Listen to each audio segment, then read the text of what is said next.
அனைவருக்கும் வணக்கம். இது கிஷோபா கடந்து Krishnan. Very good evening to all. சொல்ல என்ன பண்றீங்க? நல்லபடியாக படிச்சுட்டு இருக்கீங்களா?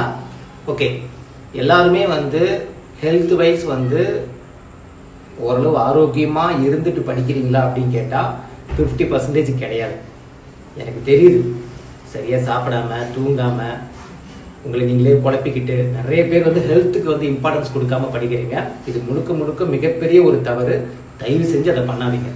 இது பண்ணுறதுனால பார்த்தீங்கன்னா நீங்கள் எக்ஸாம் நல்லா பண்ணிடலாம். நம்ம ஹெல்த் வைஸ் பார்த்தீங்கன்னா சரியாக தூங்காமல் சாப்பிடாம ஒரு மினிமம் ஃபுட் அப்படிங்கிறது நம்ம டெய்லி பேசிஸில் இவ்வளோ எடுக்கணும்னு ஒன்று இருக்குது, இல்லை டெய்லி மினிமம் இவ்வளோ தூங்கணும்னு ஒன்று இருக்குது. இது ரெண்டுமே ஒருங்கிணைச்சு உங்கள் ஹெல்த் வைஸ் ஓரளவு நீங்கள் 100% ஆரோக்கியமாக இருக்கணும்னு கூட அவசியம் கிடையாது. அட்லீஸ்ட் ஒரு 70% ஆச்சும் நீங்கள் ஆரோக்கியமாக இருந்தீங்கன்னா தான் அந்த எக்ஸாம் ஹால்லேயே நீங்கள் கரெக்டாக நீங்கள் படித்ததை ஆன்சர் போட முடியும். படிக்காத ஒரு சில கண்டென்ட்டை கூட ஒரு சில கேள்விகள் கூட நீங்கள் யோசிச்சு இப்படி இருக்கலாம், இதை வர வாய்ப்பு இருக்குது அப்படின்னு அஷ்யூம் பண்ணுறதுக்கு கூட நம்ம மைண்டு ஒர்க் அவுட் ஆகணும். அப்படின்னா நம்ம ஹெல்த் வைஸ் கொஞ்சம் ஆரோக்கியமாக இருக்கணும். ஸோ தூங்காமல் சரியாக சாப்பிடாம ஹெல்த் வைஸ் நீங்கள் சரியாக கவனிக்காமல் இருந்தீங்க அப்படின்னா நீங்கள் படிக்கிறது டோட்டலாக வேஸ்ட்.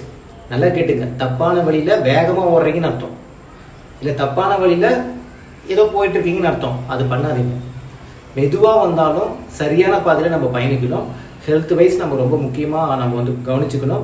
சரியான டைம் சாப்பிடுங்க.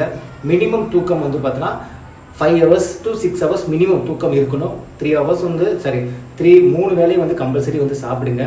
முடிஞ்ச வரைக்கும் ஃபுட்டு பார்த்தீங்கன்னா சாப்பிடாம இருக்காதீங்க. ஓகேங்களா? கொஞ்சமாச்சும் சாப்பிட்டு மூவ் பண்ணுங்க. ஓகேங்களா? ஸோ இது நான் சொல்லணும்னு தோணுச்சு. நிறைய பேர் அப்படி இருக்கீங்க, உங்கள் மைண்டில் உங்கள் ஃபேஸில் நல்லாவே தெரியுது. இனிமேல் அப்படி இருக்கக்கூடாது. ஓகேங்களா?